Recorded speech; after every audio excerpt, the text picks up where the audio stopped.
Jerusalem had gone quiet. The songs of Passover had faded into the night. Behind limestone walls, families were settling into their homes, unaware that the most decisive hours in human history were already beginning. But Jesus was not sleeping. He had finished speaking with his disciples. He had prayed. He had entrusted them to the Father. And now he walked with them out of the city, across the Kidron Valley, toward a garden he knew well. There was nothing accidental about this journey. Jesus knew what was waiting for him. He knew that one of his own disciples had already made a decision. He knew that soldiers would come. He knew that his friends would be frightened.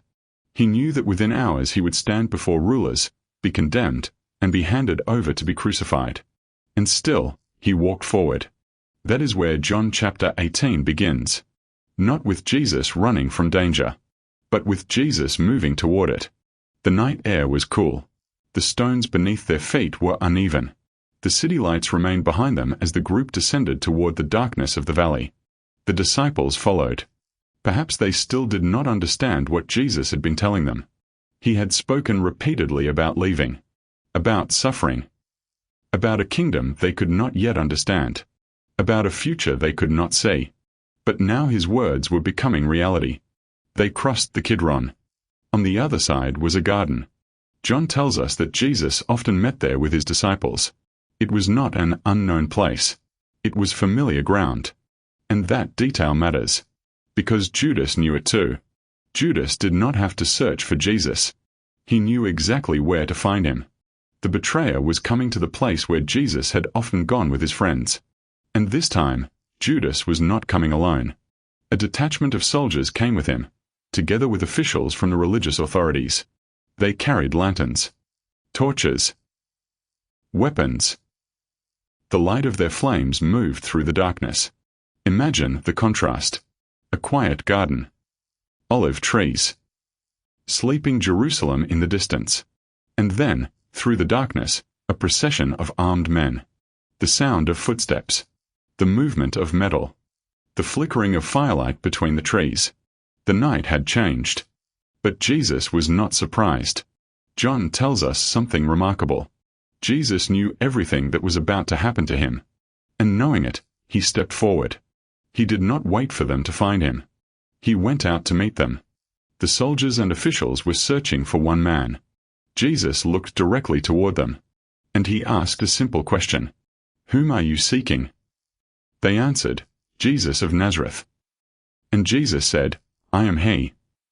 3 words. But in that moment, the atmosphere changed. The men who had come to arrest him drew back and fell to the ground. For a moment, the armed group was powerless. The torches still burned. The weapons were still in their hands. But the man they had come to seize stood before them without fear. Jesus asked again whom they were seeking. Again they answered. Jesus identified himself again. And then he did something extraordinary. He did not bargain for his own safety. He did not ask them to spare him. He asked them to let his disciples go. "If you are looking for me," he told them, "let these men go." Even in the moment of his arrest, Jesus was thinking about the people entrusted to him. The soldiers had come for him. And he willingly placed himself between danger and his disciples. This was not weakness. This was deliberate surrender. Jesus was not losing control of the night. He was giving himself. And then Peter moved. Peter had a sword. The man who had promised loyalty only hours earlier now reacted with force. He drew the sword and struck the servant of the high priest. The servant was named Malchus. In an instant, the garden erupted into confusion. Metal. Movement. Fear. Anger. But Jesus stopped it. He told Peter to put the sword away. Then came a question that revealed the heart of the entire night. Should Jesus refuse the cup the Father had given him? Peter wanted to fight. Jésus chose obédience. Peter saw an enemy. Jesus saw a mission. Peter reached for a weapon. Jesus accepted the path before him. And so the soldiers arrested Jesus. They bound him. The hands that had touched the sick. The hands that had blessed children. The hands that had broken bread. The hands that had lifted in prayer. Now they were bound. And the disciples were still standing there. But the night was moving quickly. Jesus was taken away. The garden that had been a place of fellowship became the place of betrayal. The torches moved through the darkness. The disciples were left behind. And Jesus walked into the night alone. But John wants us to see something clearly. Jesus was not a helpless victim caught in a plan he did not understand. He knew. He stepped forward. He identified himself. He protected his disciples. He accepted the cup. And he surrendered himself. The arrest was not the collapse of his mission. It was the beginning of its final fulfillment. The journey from the garden had begun. And the first destination was the house of Annas. Jesus was led away under guard. The garden was behind him now. The city was ahead. The night had not ended. And the authorities were already moving to question the prisoner. John tells us that Jesus was brought first to Annas, the father-in-law of Caiaphas, the high priest that year. This was not a public trial. It was the beginning of a chain of questioning, accusation, and political pressure that would eventually place Jesus before the Roman governor. But John places another story beside Jesus' story. Peter was following. He had run from the danger in the garden, but he had not completely disappeared. Another disciple was also following Jesus. That disciple was known to the high priest and was able to enter the courtyard. Peter remained outside. Then the other disciple returned. He spoke to the servant girl at the door and brought Peter inside. Peter had entered the courtyard. He had followed Jesus. But now he was standing in a place where being recognized as one of Jesus' disciples could become dangerous. A servant girl looked at him.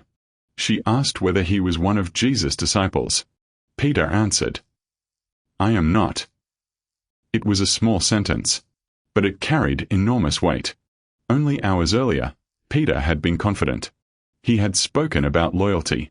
He had believed he was ready.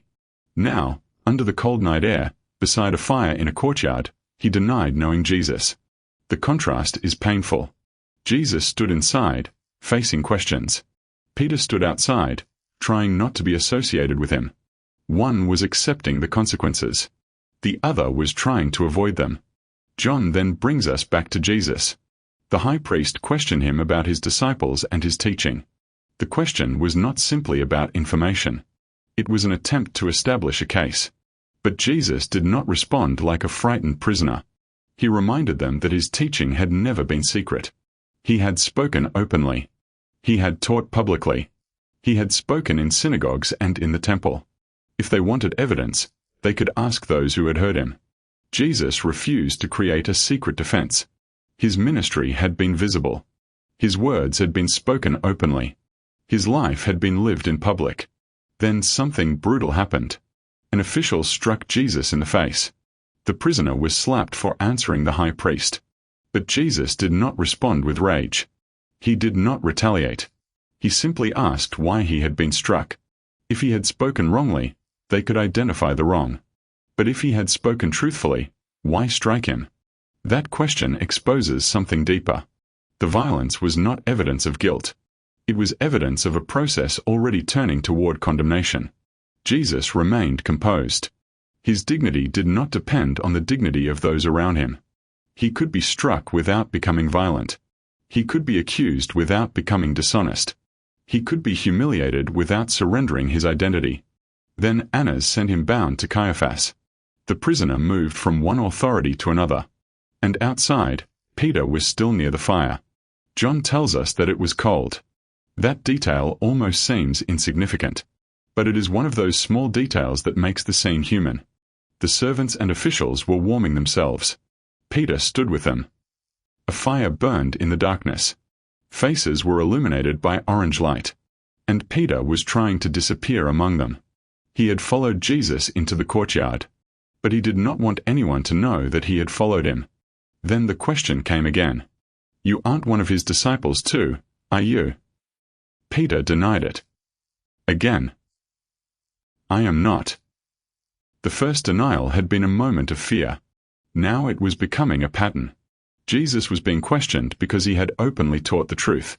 Peter was being questioned because he was associated with Jesus. Jesus enveredou ele. Peter tried to distance himself. And the story is moving toward a painful collision between courage and fear. Inside, Jesus remained bound. Outside, Peter remained beside the fire. 2 scenes. 1 night. 1 master. 1 disciple. And a growing distance between them. But John does not tell this story simply to shame Peter. He is showing us something about human courage. It is easy to promise loyalty when danger is far away. It is different when the threat becomes real. Peter had not imagined himself as a coward. He believed he would stand. But fear can reveal what confidence is hidden. And yet, even here, the story is not finished. Peter's failure will not be the final word about Peter. But first, the denial must reach its deepest point. Meanwhile, Jesus was being taken closer to the final judgment. And the night was beginning to give way to morning. There is also a deeper movement happening beneath the visible events. The night is stripping away every illusion. The disciples had imagined that following Jesus would eventually lead to visible victory. Instead, they are watching him be bound. Peter had imagined that loyalty meant courage in a moment of conflict. Instead, he discovers that loyalty must survive fear. The authorities had imagined that removing Jesus would remove the threat. Instead, their actions are becoming part of the story they are trying to stop. Pilate had imagined that he could control the situation. But the more he questions Jesus, the more the question of truth begins to confront him. And the crowd had imagined that releasing Barabbas would solve the immediate problem. Instead, they are helping to set the stage for the greatest act of self-giving the world would ever witness. Every person in the scene believes they are controlling something. But Jesus alone is completely surrendered. That is the strange power of this chapter. The prisoner appears powerless. Yet he is the freest person in the story. The governor appears powerful. Yet he is increasingly trapped by fear and politics. The soldiers carry weapons. Yet they cannot control the one standing before them. Peter carries a sword. Yet he cannot control his own fear. The authorities carry accusations. Yet they cannot produce truth against him. And Jesus carries nothing. No weapon. No political title. No army. Only truth. And truth is enough. This is why the garden scene should remain in our minds as the story moves forward. Jesus knew what the soldiers wanted. He knew who had brought them. He knew what Peter would do. He knew where the night would lead. And still he stepped forward. There was no confusion in him. There was sorrow, certainly. There was a real human cost. But there was also obedience. The path was narrow. The cost was enormous. But Jesus did not turn away. That is what makes the later scenes so powerful. When he stands before Annas, he is not trying to invent a defense. When he stands before Pilate, he is not trying to manipulate the governor. When he speaks about his kingdom, he is not trying to win a political argument. He is simply telling the truth. And the truth remains steady while everyone around him becomes increasingly unstable. The courtyard remained cold. The fire continued to burn. Peter stood near it, trying to look like everyone else. But the night was closing around him.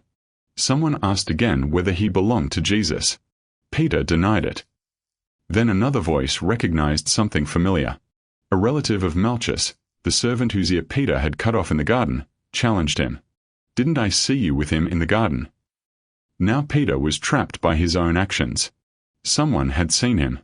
Someone remembered. Someone could connect him to Jesus. And Peter denied him again. A third time. And immediately, a rooster began to crow. The sound must have cut through the courtyard. For John, it marks the end of Peter's denial. For the audience, it becomes the sound of a man suddenly confronted by the truth about himself. Peter had believed he was strong enough. He was not. He had believed he would never deny Jesus. He did. And somewhere inside that courtyard, the man who had followed Jesus now had to face the reality of his own weakness. But notice what John places beside Peter's failure. Jesus was not denying the truth. Jesus was standing before authorities. Peter was trying to escape association with him. Jesus was accepting the cup. Peter was trying to avoid the cost. The contrast could not be sharper. And yet Jesus' mission was not built upon Peter's perfect strength. It was built upon grace. The rooster's crow closes one chapter of the night. The authorities moved Jesus from Annas to Caiaphas. The questioning continued. The pressure increased. And finally, as morning approached, the Jewish leaders took Jesus to the Roman governor, Pilate. This changes the atmosphere of the story. The religious authorities could accuse Jesus, but Rome held the power of execution. If Jesus was going to be crucified, the Roman government would have to become involved. The leaders brought him to the governor's residence. It was early morning. They did not enter the governor's palace because they wanted to remain ceremonially clean for the Passover. So Pilate came outside. The governor stood before the religious leaders, and he asked the question that would begin the Roman phase of the trial. What charges are you bringing against this man? The answer was revealing. They did not immediately present a clear accusation. Instead, they insisted that Jesus was a criminal. Pilate told them to judge him according to their own law. But they answered that they did not have the authority to execute anyone. The issue was no longer merely religious disagreement. The question had become political. What would Rome do with Jesus? Pilate called Jesus inside. He asked him directly, "Are you the king of the Jews?" Now the conversation moved beyond accusation. Jesus asked whether Pilate was asking because he personally wanted to know, or because others had told him. Pilate responded from the perspective of political power. He was not a Jew. Jesus' own people had handed him over. What had he done? Then Jesus spoke about his kingdom. His answer was not what Pilate expected. He did not claim a kingdom built on armies. He did not describe soldiers waiting to fight. He did not speak of political revolution. He said that his kingdom was not of this world. If his kingdom had been of this world, his followers would have fought to prevent his arrest. But they had not. Jesus was standing before Rome without an army, without a sword, without political influence. And yet he was speaking about a kingdom. Pilate looked at him. A prisoner. Bound. Surrounded by accusations. And still speaking like a king.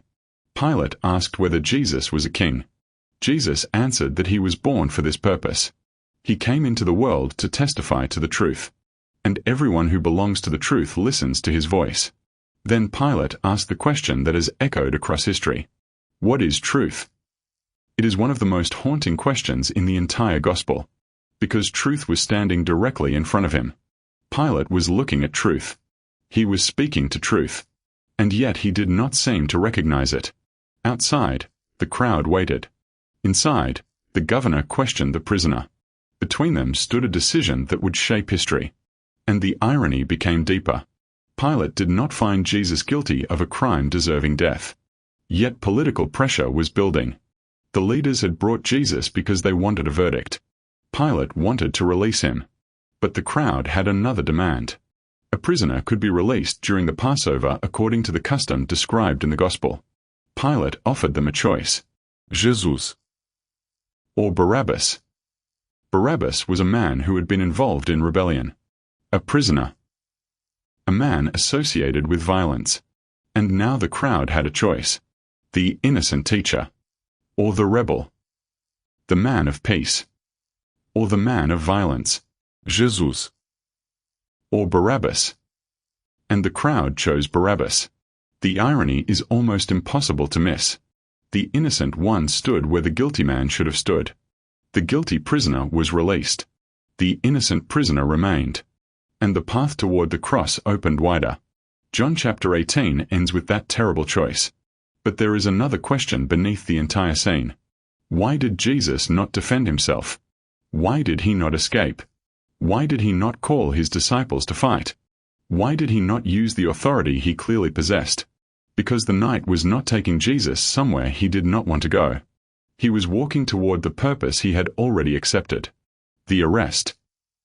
The questioning. The denial. The Roman governor. The rejection. All of it was moving toward the cross. And John wants us to see the king differently. Not as a king who conquers by destroying his enemies, but as a king who conquers by giving himself. The world expected power to look like armies. Jesus revealed another kind of power. The world expected kings to protect themselves. Jesus protected his disciples. The world expected the accused to fight for survival. Jesus accepted the cup. The world expected truth to be defeated by violence. But truth remains standing. And the night was not yet over. There is a moment in John 18 when the entire story seems to stand still. Jesus is bound. Peter has denied him. The religious leaders are pressing for a verdict. Pilate is questioning him. The crowd is demanding his death. And yet Jesus remains remarkably composed. Why? Because John is showing us that the arrest did not take Jesus by surprise. The cross was not an accident. The betrayal was not a failure of God's plan. The soldiers did not overpower a helpless man. Jesus stepped forward. He identified himself. He protected his disciples. He accepted the cup. And he allowed himself to be bound. This changes how we see the entire chapter. The central figure is not the soldiers. It is not Judas. It is not Pilate. It is not even Peter. It is Jesus. Everyone else is reacting. Jesus is moving with purpose. Judas arrives with a crowd. Jesus steps forward. Peter reaches for a sword. Jesus commands him to put it away. Annas questions Jesus. Jesus às vezes opele. An official strikes him. Jesus remains truthful. Peter denies him. Jesus remains faithful. Pilate speaks about authority. Jesus reminds him that authority itself exists only because it has been given from above. The entire chapter is filled with contrasts. Human power against divine purpose. Fear against courage. Violence against surrender. Political authority against spiritual authority. False accusations against truth. And perhaps the most painful contrast of all is between Peter and Jesus. Peter love de Jesus. That is important. His failure did not mean he had no love. It meant that his courage was not yet equal to his love. That is a lesson every disciple eventually has to learn.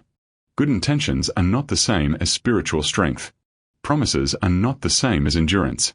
And confidence in ourselves is not the same as confidence in Christ. Peter discovered that beside a fire. Jesus demonstrated the opposite under interrogation.